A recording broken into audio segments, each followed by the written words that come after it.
Assalamualaikum warahmatullahi wabarakatuh.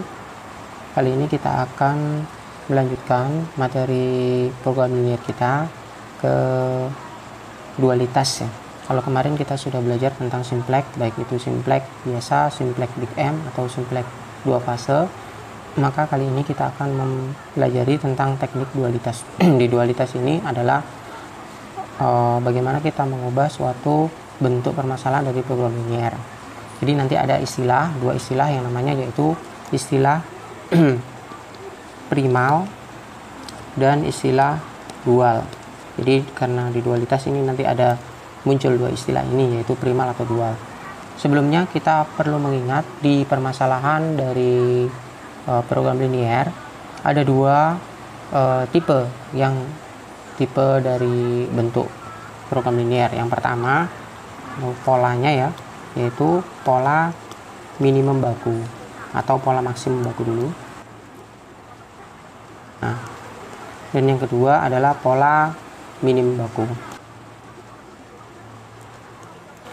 Jadi kita mengenal dua hal ini, yaitu berpola minimum baku dan berpola maksimum baku. Dan ada juga nanti istilah yaitu yang namanya istilah primal sama dual. Pola maksimum baku seperti apa? Kalau kita tuliskan dalam bentuk singkatnya ya, misalkan ada sebuah permasalahan program linear di sini berpola maksimum baku, maka bisa kita tuliskan misalkan permasalahannya adalah mencari misalkan x ya, mencari x di sini, dimana x-nya maksudnya di sini x 1, 2 dan seterusnya lebih besar dari atau sama dengan 0. Setelah itu permasalahan pembatasnya itu misalkan a x seperti ini lebih besar karena maksimum ya, kurang dari atau sama dengan misalkan di sini b dengan fungsi objektif atau fungsi tujuannya adalah f max, yaitu misalkan koefisiennya c ya, c x ini. Nah, misalkan seperti ini. Jadi pola maksimum baku itu pada fungsi pembatas dia tandanya adalah bertanda kurang dari atau sama dengan semuanya, karena baku ya, baku berarti semuanya nggak ada yang perbedaan tanda, jadi semuanya tandanya kurang dari atau sama dengan. Terus di fungsi tujuan, ini fungsi batasnya ya, di fungsi tujuan adalah mencari nilai maksimum. Nah, maka bentuk ini secara itu ya, samaan bentuk umum kita bisa mengubah menjadi pola minimum baku. Jadi di konsep dari dualitas di sini, misalkan pola maksimum baku itu kita nyatakan dengan nama bentuk primal misalnya, maka kita bisa mengubah bentuk primal itu menjadi bentuk dual. Dualnya apa? Yaitu pola minimum baku. Otomatis berubahnya misalkan variabelnya berubah menjadi variabel W gitu ya, W. Nah, kita mencari W yang lebih besar atau sama dengan 0, maka fungsi batas atau fungsi constraint-nya itu berubah.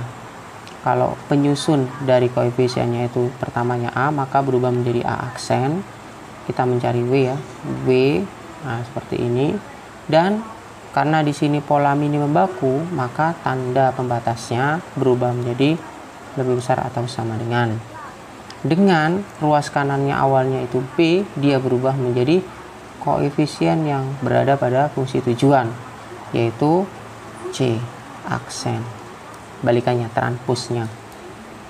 Dan fungsi tujuannya juga berubah, yang sebelumnya f max misalkan menjadi g min, misalkan mencari fungsi minimumnya atau minimalnya.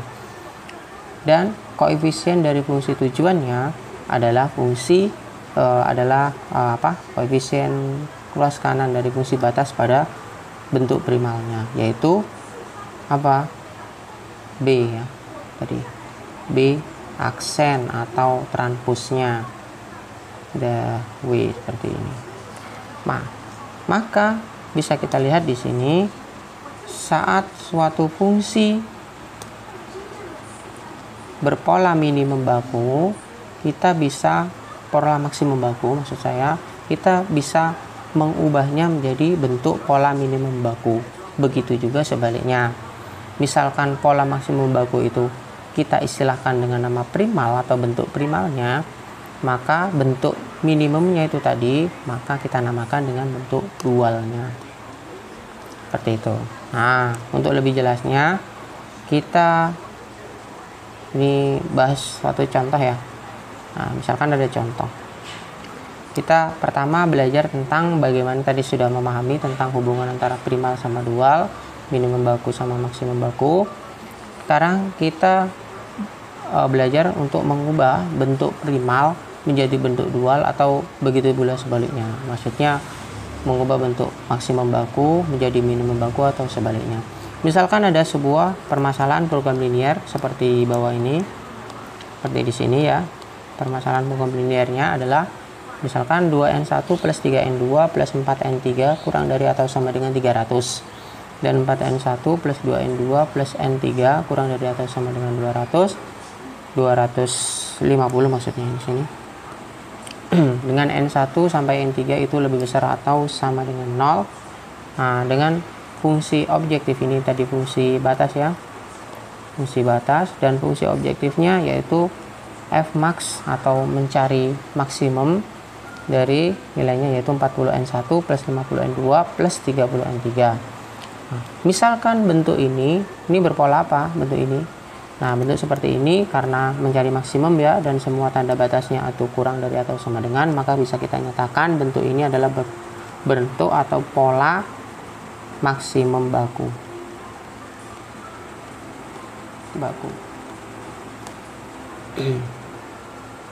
Maka kita bisa mengubah bentuk ini menjadi berpola minimum baku. Seperti yang teori sebelumnya kita bahas, yaitu tentang dualitas ini tadi. Nah, kenapa sih pentingnya? Nah, sekarang kita sebelum mengubah, kita sedikit membahas tentang kenapa kok bentuk ini kita ubah. Apa manfaatnya kita ubah? Kita lihat sekarang. Kalau kita menemui permasalahan program linier seperti ini, terdiri dari 3 variabel dan 2 persamaan, otomatis kita menyelesaikannya dengan cara apa? Walaupun di sini maksimum baku ya, artinya bisa kita selesaikan dengan simplex gitu. Otomatis bentuk seperti ini ya memang kita harus menyelesaikannya dengan simplex. Tapi apa yang terjadi kalau kita mengubahnya menjadi bentuk minimum baku? Kalau kita ubah, kalau di sini bentuk maksimum baku, ini bisa kita selesaikan dengan simplex biasa. Ya memang lebih mudah simplex biasa. Tetapi saat kita ubah menjadi bentuk minimum baku, maka dia akan menjadi 2 variabel saja. Apa artinya? Kalau menjadi 2 variabel saja, artinya kita bisa menyelesaikan permasalahan ini hanya dengan menggunakan metode grafik.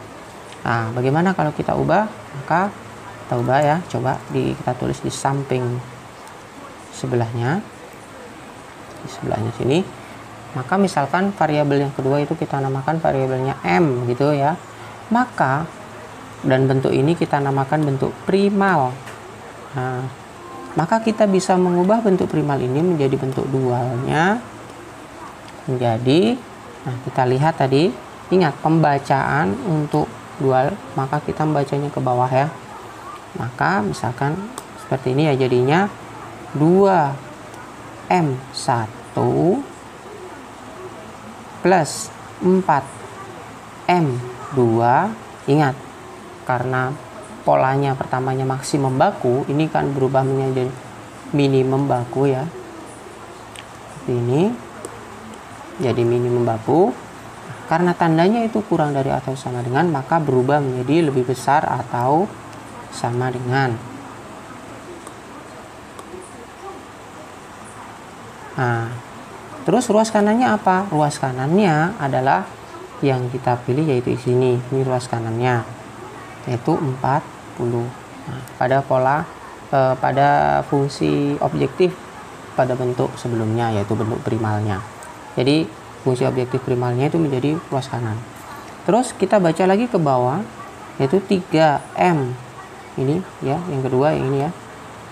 Nah, ini kita baca ke bawah di sini, yaitu 3M1 plus 2M2 lebih besar atau sama dengan 50. Dari mana 50? Ini ya, 50.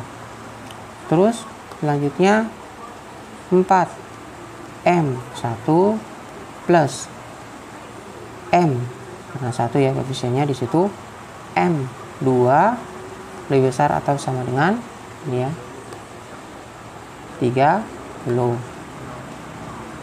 Seperti ini. Ini adalah bentuk batasnya. Nah, permasalahan pada batasnya. Nah, sekarang fungsi objektifnya. Nah, karena di sini minimum baku, maka F min sama dengan variabelnya kan ada 2 ya, M1 sama M2. Maka di sini kita lihat 300 M1 plus 250 M2. Nah, seperti ini. Ini kita sudah berhasil sampai tahap ini, kita sudah berhasil mengubah bentuk maksimum baku menjadi minimum baku. Nah, tapi tetap ya, di permasalahan yang ditanyakan itu adalah misalkan ini tentukan nilai N1, N2, N3 dan Fmax. Nah, berapa? Nah, kita misalkan kita tetap permasalahannya ini. Nah, maka kita bisa, kalau standar ya, kita selesaikan ini dengan simplex, tapi kita bisa menyelesaikannya di bentuk minimum bakunya, yaitu dengan menggunakan metode grafik. Nah, permasalahan ini sangat mudah sekali kalau kita bisa selesaikan dengan metode grafik. Ini kita selesaikan dengan cara grafik. Nah, mudah ini kita selesaikan dengan cara grafik. Tapi ingat, saat kita menyelesaikan dengan masalah dengan metode grafik, maka penyelesaiannya adalah yang kita dapatkan nanti M1 sama M2, tapi tetap yang ditanyakan N1, N2, dan N3. Nah, bagaimana cara mencari N1, N2, N3 kalau kita bisa menyelesaikan M1 sama M2? Maka kita membutuhkan yang namanya dalil complementary slackness atau teorema complementary slackness ya. Apa itu bunyinya teorema complementary slackness? Di sini saya sudah menuliskannya. Beberapa aturan atau yang bisa kita ambil dari, maksudnya yang berlaku pada dualitas ini. Jika sepasang soal dual sama-sama layak, soal primal dan dual ya, maka keduanya akan memiliki penyelesaian optimum. Jadi kalau primalnya punya, pasti dualnya juga punya optimum, gak mungkin gak layak. Terus jika suatu permasalahan mempunyai penyelesaian tak terbatas, maka dualnya tak layak. Itu berkali. Jadi kalau ada primal penyelesaiannya tak terbatas, maka dualnya tak layak, seperti itu. Terus bagaimana tadi, kita kembali ke permasalahan yang sebelumnya tadi, yaitu kalau M-nya sudah tahu, bagaimana cara mencari N-nya? Nah, itu kita menggunakan teorema 4.4 atau dalil complementary slackness. Apa itu? Yang pertama, yaitu jika dalam penyelesaian optimum primal kendala ke K berupa ketidaksamaan, maka dalam penyelesaian optimum dual peubah ke K bernilai 0. Ingat, jika kendala ke K, kendala misalkan persamaan kendala pertama, itu implikasinya pada apa? Pada dualnya itu peubahnya atau variabelnya ke K bernilai 0. Jadi kalau kendala berupa ketaksamaan, maka variabelnya bernilai 0. Bagaimana? Nanti kita bahas contoh yang lebih mudah. Jika yang kedua, jika dalam penyelesaian optimum primal peubah ke P bernilai positif atau XP itu misalkan lebih besar 0, kendala tak negatif untuk XP berupa ketaksamaan. Maka dalam penyelesaian optimum soal dual, kendala ke P akan berupa kesamaan. Jadi kalau di primal itu peubahnya, ini kebalikannya ya. Kalau variabelnya ke P itu positif ya, lebih besar 0, maka dalam dualnya itu kendala ke P berupa kesamaan. Nah, bagaimana untuk memahami ini? Maka kita coba menyelesaikan permasalahan yang di bawah tadi. Nah, ini kita sudah punya bentuk primal sama dualnya. Ini saya sudah menghitung ini. Ini kan kita selesaikan dengan metode grafik ya. Maka penyelesaiannya saya sudah mendapatkan penyelesaiannya. Maka kalau kita menyelesaikan dengan metode grafik, kita dapatkan itu untuk nilai M1 sama M2-nya. Jadi penyelesaiannya M1, M2-nya kita dapatkan, M1 sama M2-nya kita dapatkan 15 sama 2,5. Ini misalnya. Dari mana ini ya? Selesaikan sendiri dengan metode grafik ya, gampang kan? Pasti semuanya sudah bisa. Nah, sekarang M1 sama M2 kita sudah tahu. Tapi soal atau permasalahannya kan kita mencari N1, N2, N3. Dari mana ini? Nah, dengan menerapkan metode itu tadi, dalil complementary slackness tadi, atau dalil 4.4 itu tadi, kita bisa mencari nilai N1, N2, N3 dengan memperhatikan hubungan-hubungan tadi. Jadi, misalkan yang pertama ya, kita masukkan, ini kan sudah tahu tuh M1 sama M2-nya. Maka kita coba substitusikan bentuk ini ke fungsi kendalanya tadi. Nah, jadi kalau kita substitusikan ke fungsi kendala akan menjadi seperti ini ya. 2 M1 kan sudah ketemu tuh 15 ditambah 4 kali M2-nya 2,5. Nah, maka titik-titik kita udah tahu hubungannya dalam 40 di sini. Berapa ini nilainya? 2 kali 15 30 ditambah 4 kali 2,5 10. Berarti sama-sama 40 ya. Oke, ternyata tandanya adalah sama dengan, kita isi di sini. Tandanya sama dengan. Apa implikasinya?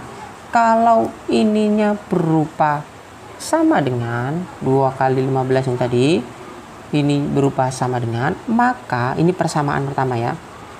Nah, kalau dia berupa kesamaan, maka implikasinya pada bentuk primalnya tadi, dualnya ini tadi ya, ini persamaan pertama berupa kesamaan.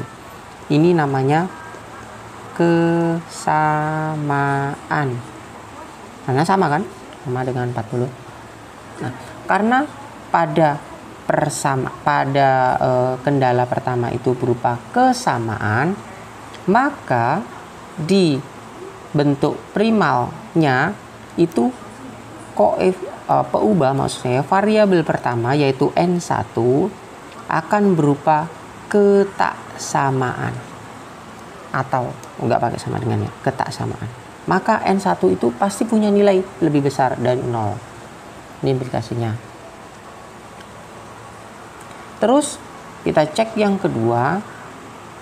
Yang kedua tadi ya, kendala kedua di bentuk dual itu 3 dikali 15 ditambah 2 dikali 2,5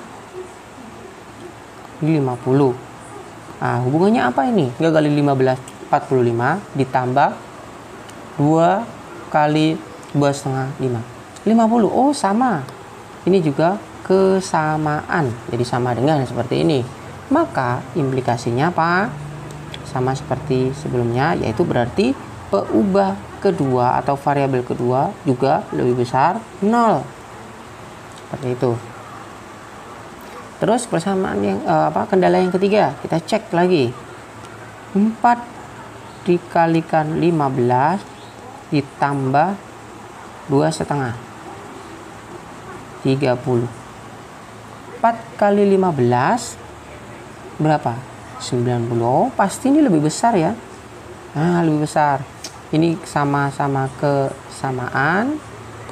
Ya, ini tadi ini kesamaan juga sama.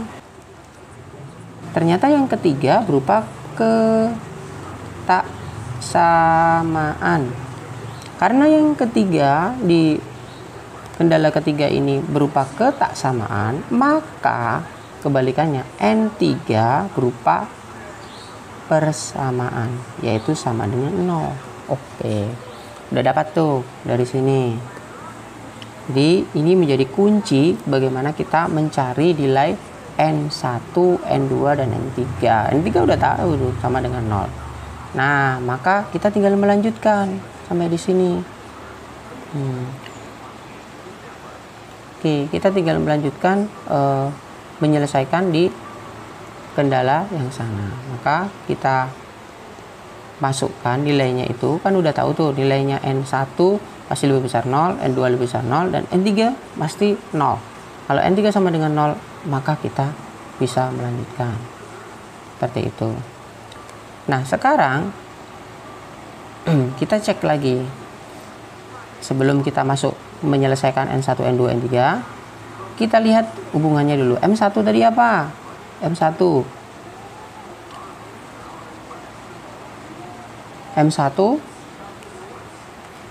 kan nilainya 15.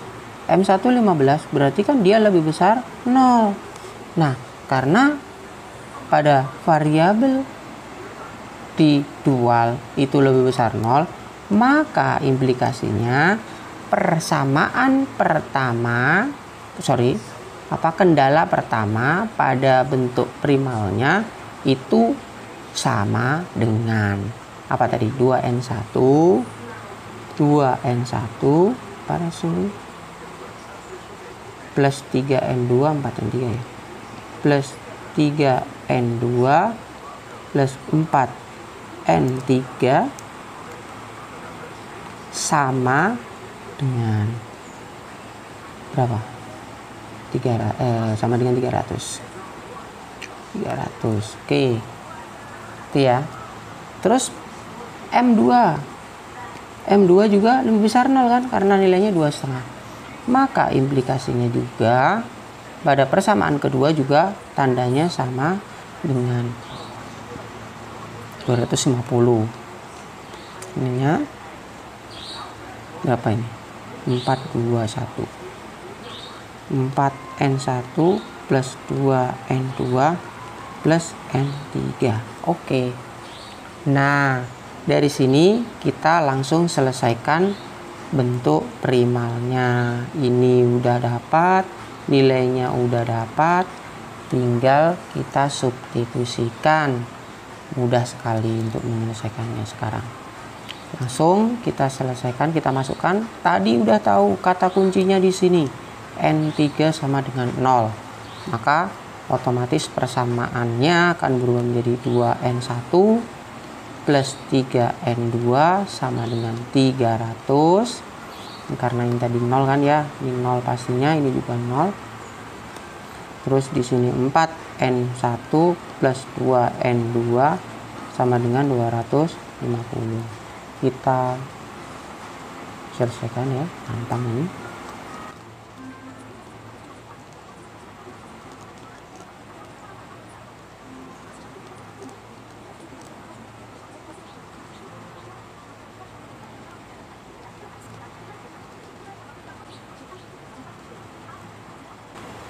Nah, ini sudah tahu N2 sama N1 nya, dimana N2 nya 87,5, N1 nya 18,34. Maka kita dengan mudah bisa mencari Fmax nya.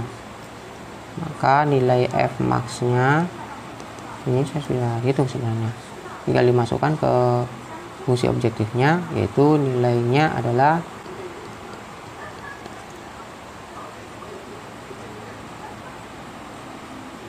oke, sudah tahu ya, seperti ini. Nah, ini adalah penyelesaian dari primal yang dicari tadi. Nah, apa untungnya kita menggunakan tadi? Jadi kalau salah satu manfaatnya ini tadi ya, yaitu kita mungkin bisa mencari solusi penyelesaian tanpa menggunakan simplex. Atau kalaupun itu tadi misalkan dari pola minimum baku ya menjadi maksimum baku sama-sama simplex gitu, maka kita juga bisa menghindari metode Big M atau metode dua fase seperti itu. Karena bentuknya menjadi maksimum baku, maka kita bisa selesaikan dengan simplex biasa. Jadi untuk kasus pertama bisa kemudahan yang bisa diberikan dari dualitas itu yang pertama, mungkin kita bisa menyelesaikannya dengan hanya menggunakan metode grafik. Untuk yang kedua, mungkin juga kita bisa menyelesaikannya dengan menghindari simplex Big M atau simplex 2 fase seperti itu. Jadi cukup sekian untuk materi pengantar ya untuk dualitas ini. Nanti untuk latihan soal bisa dicoba. Sekian saya akhiri, semoga bermanfaat. Assalamualaikum warahmatullahi wabarakatuh.